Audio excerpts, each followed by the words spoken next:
Welcome back नाज़रीन। Programme के सिलसिले में सवाल हम छोड़ गए थे ब्रेक से पहले। बैरिस्टर साहब, हमारे पास कोई 5-6 मिनट होंगे। मैं चाह रहा हूँ कि 3-4 मिनट में आप और इतने ही मिनट में ये जो 2-3 बड़े इश्यूज़ हैं इनके ऊपर आपको शायद रिस्पांस भी करना चाह रहे थे कुरैशी साहब को, वो भी कीजिएगा।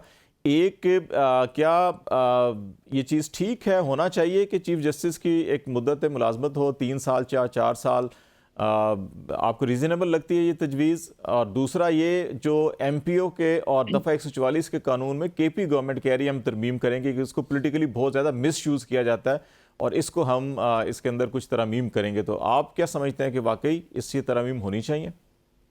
जी देखिए, ये बुनियादी हक है पार्लियामेंट का, सूबाई असम्बलियों का कि वो कानून साज़ी करें।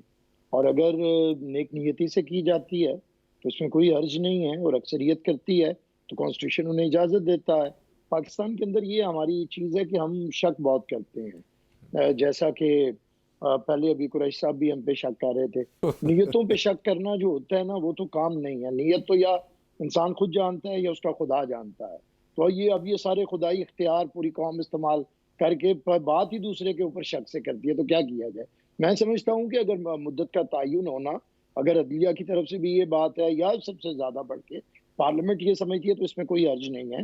अगर कोई मुद्दत का तयन हुआ तो उसका फ़ायदा सिर्फ ये चीफ जस्टिस तो नहीं लेंगे, सारे लेंगे। लेकिन जब भी कोई कानून साज़ी होती है, पहले किसी को फ़ायदा या नुकसान होता है, लेकिन उसके बाद एक तसलसल में वो चलती है। तो मैं समझता हूँ कोई हर्ज नहीं होगा। दूसरी बात ये है कि पाकिस्तान के अंदर सिर्फ जुडिशियल रिफॉर्म्स नहीं, आपको बहुत सी रिफॉर्म्स की ज़रूरत है, और उसके लिए सबसे पहले अपना माइंडसेट बदलने की ज़रूरत है।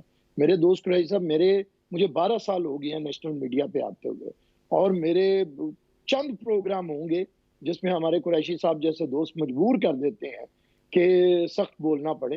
अदरवाइज मेरी प्रोग्राम है, अब मैं हज़ारों की तादाद में मौजूद है, और लोग मेरी शख्सियत को भी जानते हैं और मेरे अंदाज़े गुफ्तगू को भी जानते हैं। तो इसलिए मैं समझता हूँ कि हमारे अब ये PTI के दोस्तों को, दूसरी सियासी जमातों को भी ये समझना चाहिए। हमेशा ज़रूरी नहीं है कि मुसीबत के बाद सीखें, और ये भी नहीं कि वक्ती सीखें और बाद में ना सीखें। अभी बात हो रही थी ना कि रवैये सियासी जमातों के हुकूमत में कुछ होते हैं, अपोजिशन में कुछ होते हैं। तो ये वो सियासी जमातें अपने गिरेबानों में झांकें और इस सलमिये का कोई हल तलाश करें। हमने तो हमारा जो रवैया अपोजिशन में, अगर हम कहते हैं कि नाम पे मुकदमे बनाएं, हमें ना 14-14 साल जेलों में बंद करें, तो यही फिर हम करते हैं कि हम अपने मुखालिफिन को एक दिन भी जेल में नहीं रखते जब हमारी हुकूमत होती है। पीपल्स पार्टी की जब भी हुकूमत आई, हमने कोई सियासी कैदी नहीं रखा है, ये हम कभी भी नहीं करते। दूसरा, हमें फांसी भी दे दे तो हम इदारों के खिलाफ लड़ाई लड़ने नहीं आते हैं। हमें पता है कि फौज की ये जो बंदूक है हमारी हिफाजत के लिए है, लेकिन अगर उसका कोई जनरल ज़िया या जनरल मुशर्रफ गलत इस्तेमाल करता है तो हम इदारे के खिलाफ नहीं लड़ते, हम कोर कमांडर हाउस पे हमला नहीं करते, हम कोर कमांडर की वर्दी निकाल के उसकी तस्लील नहीं करते, हम इदारों के सरबराहों को मीर जाफर, मीर सादिक और गद्दार नहीं कहते, हम जनरल ज़िया के घर के ऊपर हमलावर नहीं होते।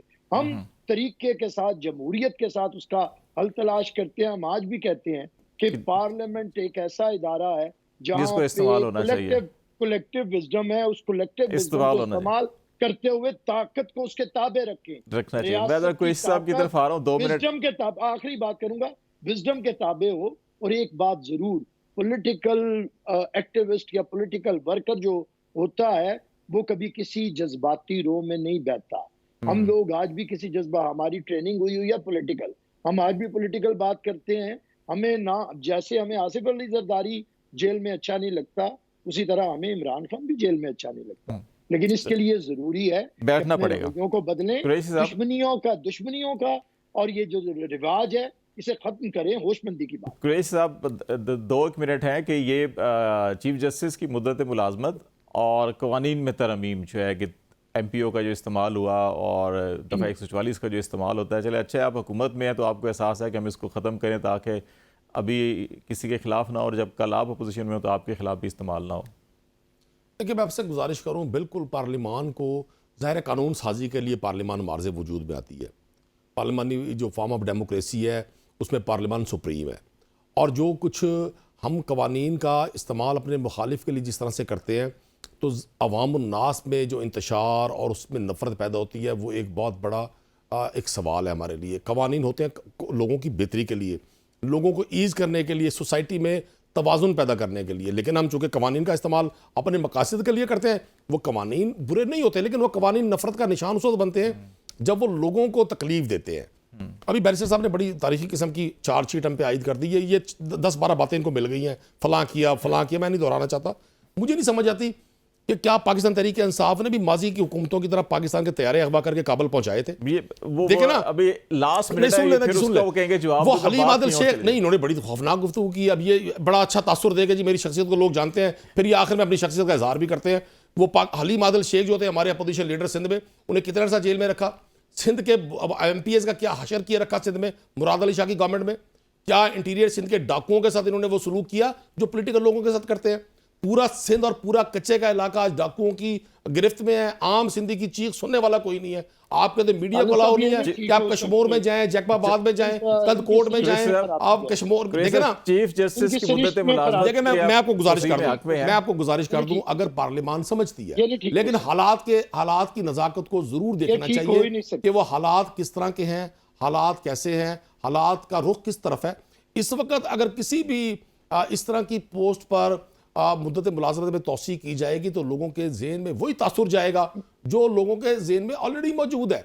मैं नहीं समझता कि ये मुनासिब वक्त है। हाँ, मुनासिब वक्त हो तो कर लेना चाहिए। पाकिस्तान में पार्लियामान की एज 4 साल थी, 5 साल की गई, वो सब लोग उसका हिस्सा है।